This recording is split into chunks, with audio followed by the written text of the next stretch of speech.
Hello class. So I decided to do my first impromptu speech on protest against police brutality. So the article that I read was City Lab University, a timeline of US police protests. And that was written by Marie Patino and Linda Poon, and this was published on June 9th, 2020. So over the course of time, there have been many protests against police brutality. Since this has become a major discussion all over the world, I have decided to write my paper following this. I agree that protests against police brutality is needed to help with the justice that many people have needed for the wrongdoing of the law enforcement. Let us defund the police force, get justice for all those men and women who have lost their lives due to police killings, and looters are just another form of protesters. Everyone wants to get their opinion across about these topics, and here's mine. One thing many people are protesting for is the funding for the police forces. Professor Marcia Chaitlin stated that protests have exposed the amount of money that has been spent on police forces and weapons, and that has helped expose the level of brutality. I can agree that school funding has been cut so that police forces can have better weapons and above all have more power. Is this really what we want our children to grow into? I hope your answer would be no, because drug campaigns and terrorist attacks are the only reasons the U.S. government has for increased policing. While not everyone they believe to be a drug dealer or terrorist is one, stereotypes are what police are going by when they arrest and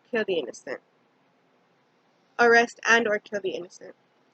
These protests have more to do than just funding. It is the unpunishment for what they do that has people most angry. There is a timeline of instances where police officers remain in their jobs or were not held accountable for violent or fatal arrests. In Los Angeles, Rodney King, a young African-American man, was driving away from police officers who were trying to arrest him. Evidence has shown that when they finally did get him in handcuffs, the officers proceeded to beat him with their batons more than 50 times, leaving him with permanent brain damage, among other health problems. These officers were acquitted for beating a man, leaving him with nothing but health problems until the day he passed.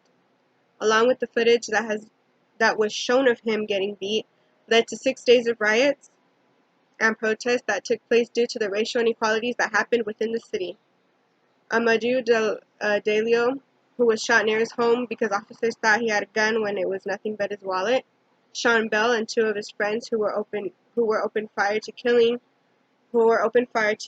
Bell and injuring his friends before his wedding day. Anthony Lamar Smith, who was shot dead by a police officer after he tried to run away from him. Ari Gardner, who was choked to death after he was accused of selling untaxed cigarettes. Michael Brown, who was shot while leaving a store because he stole small cigars. Freddie Gray, who was arrested, thrown into the back of a van, and died in a car accident that the police wrote as a rough ride, even though they didn't even think about putting a seatbelt on him in case something like this happened. Alton Sterling, who was also shot dead after police claimed he had a gun. Philando Castile, who was shot for reaching over to his glove compartment to retrieve his documents after being pulled over. Fernando Escobedo, who was shot multiple times by Carson sheriffs trying to get away from them. And most recent, George Floyd, who was pinned down to the ground and with a knee to his neck, later dying. These are only a few of the thousands of cases that have all been linked to police brutality, and none of these officers were charged for what they did. To think these cops could sleep at night after murdering a human being. Therefore, we protest, and therefore we speak up so that this corrupt system does not win. That is why we protest. That is why everyone protests. Along with protesting, we have the looters who have gone around showing their hurt towards all these unjust killings.